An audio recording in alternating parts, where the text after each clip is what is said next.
बिस्मिल्लाहिर्रहमानिर्रहीम अस्सलाम वालेकुम। आज की इस लेक्चर में हम ओजोन डिप्लीशन के बारे में पढ़ेंगे कि ओजोन डिप्लीशन कैसे कहते हैं। तो शुरू करते हैं।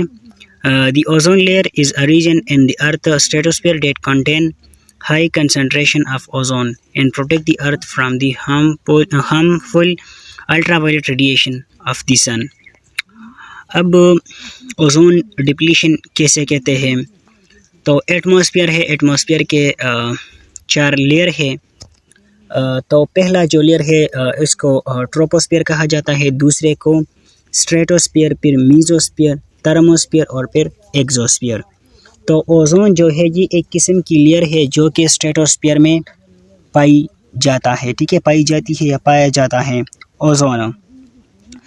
ये ओजोन जो है ये एक ऐसी किस्म की लेयर है जो कि जो अर्थ है इसको प्रोटेक्ट करती है, किससे, जो हार्मफुल रेडिएशन है, मतलब कि जो नुकसानदेह रेडिएशन है जो कि अर्थ के लिए नुकसानदेह है, तो उसको बचाती है। अल्ट्रावायलेट रेडिएशन उसको कहते हैं। तो अल्ट्रावायलेट रेडिएशन से ज़मीन को बचाता है ये ओजोन, ठीक है। दी ओजोन लेयर और ozone shield is a region. ये ओजोन लेयर या ओजोन शील्ड जो है एक रीजन है, एक जगह है ऑफ द अर्थ स्ट्रेटोस्फीयर।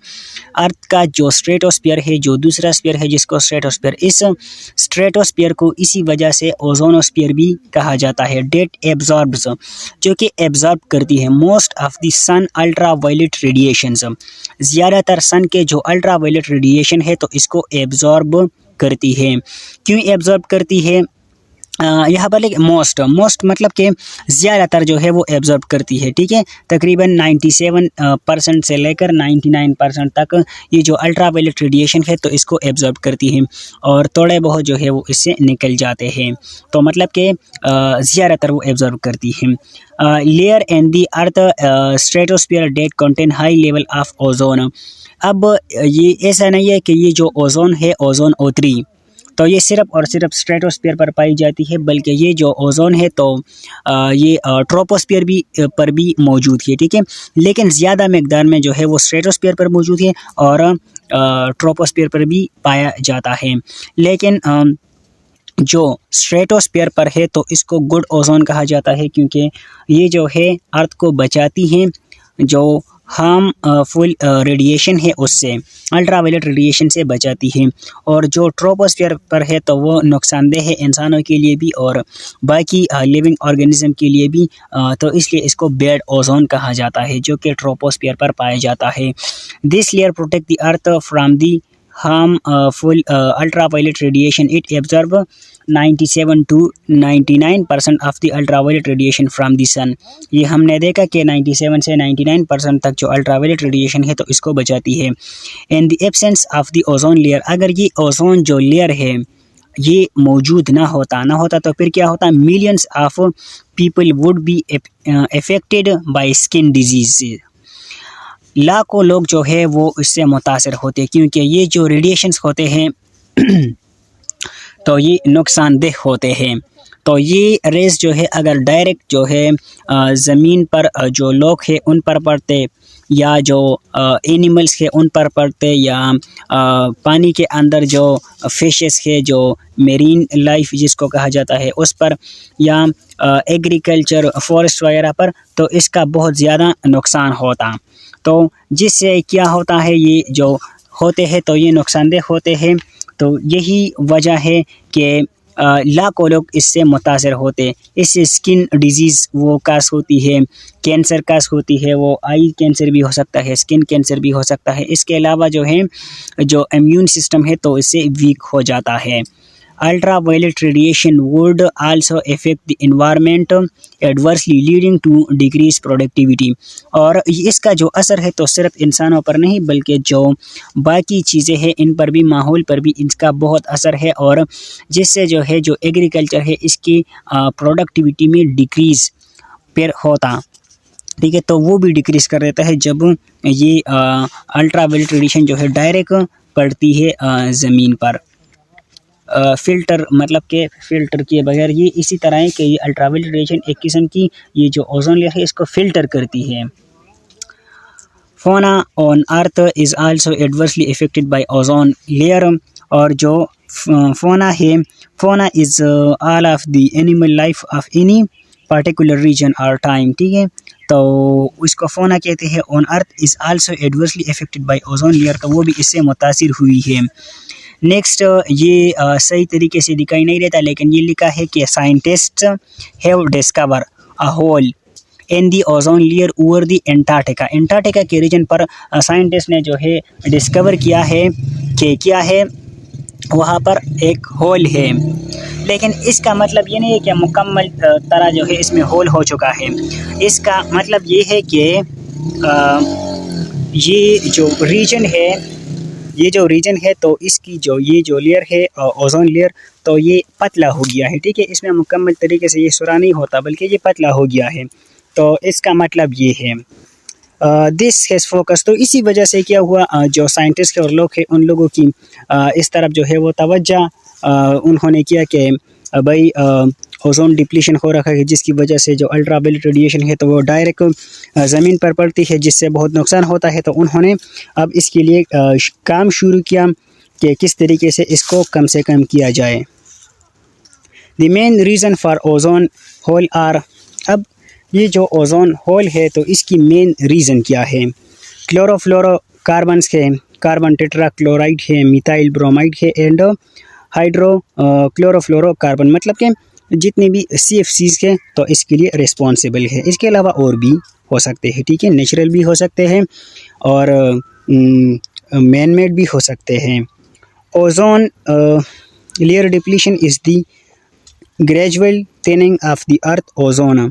ये जो ओजोन डिप्लीशन है तो ये ग्रेजुअल मतलब कि मुसलसल पतला होना ऑफ द अर्थ ओजोन, जो ओजोन है उसका मुसलसल थिन होना इसको कहते हैं। In the upper atmosphere cause due to the release of chemical compound containing gaseous bromide.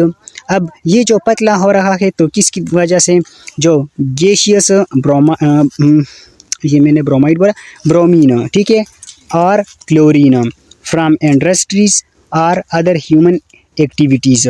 Industries से और बाकी जो ह्यूमन एक्टिविटीज़ से इससे ये कॉज होता है। मज़ीद देखते हैं, this happen when the chlorine and bromine atom in the atmosphere came in contact with ozone.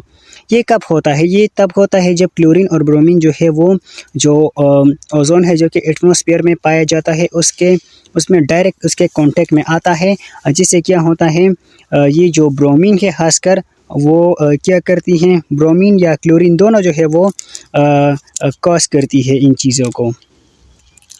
One chlorine, एक जो क्लोरीन है, कैन डिस्ट्रॉय, वो डिस्ट्रॉय करता है 1 lakh molecule of ozone. Ozone का 1 लाख मॉलिक्यूल जो है एक क्लोरीन। तो इससे पता चलता है कि ये कितना नुकसानदेह है। तो it is destroy more quickly than it is created. तो ओजोन जो है वो इतना बनता नहीं जितना जो है वो डिस्ट्रॉय होता है। डिस्ट्रॉय जो है वो 1 लाख होता है और बनता जो है वो इतना नहीं है। तो एक क्लोरीन की वजह से इतना, तो इससे पता चलता है कि जो क्लोरीन है तो वो कितना नुकसानदेह है।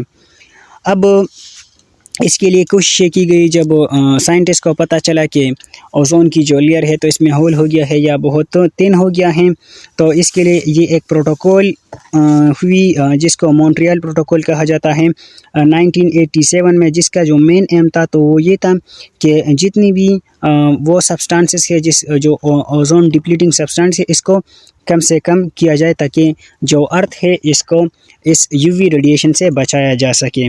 अब इसकी कॉजेस जो है वो क्या क्या है, तो क्लोरोफ्लोरोकार्बन है, अनरेगुलेटेड रॉकेट लॉन्चेस है और नाइट्रोजीनियस कंपाउंड है, ठीक है।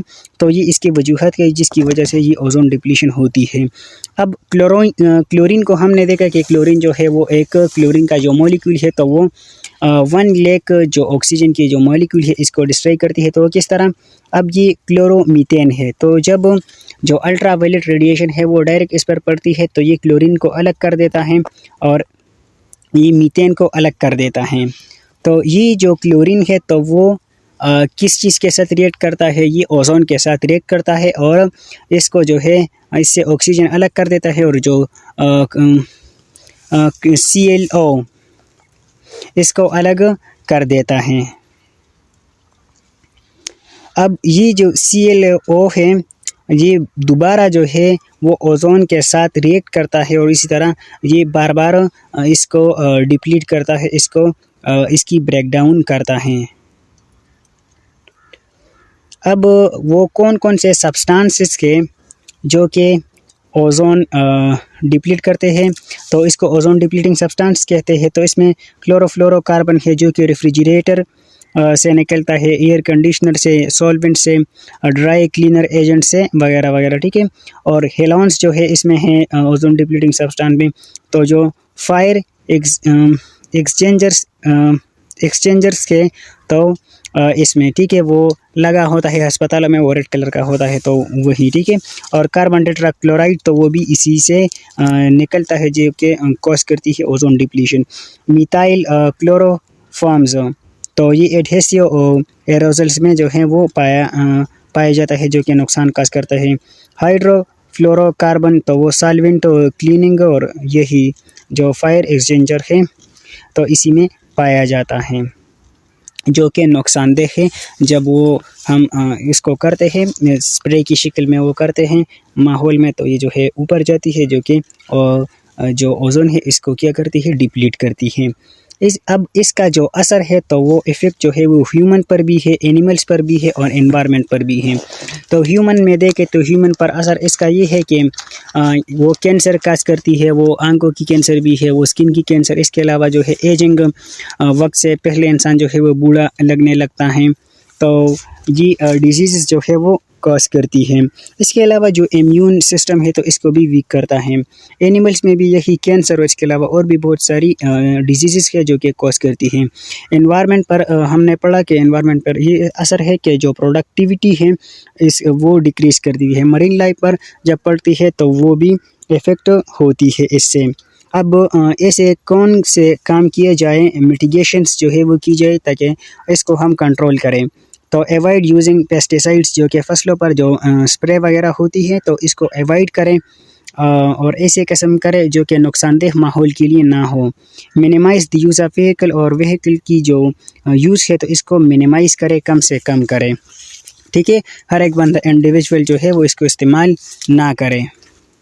Use eco friendly cleaning products और इको फ्रेंडली प्रोडक्ट्स जो है वो यूज़ करने हैं।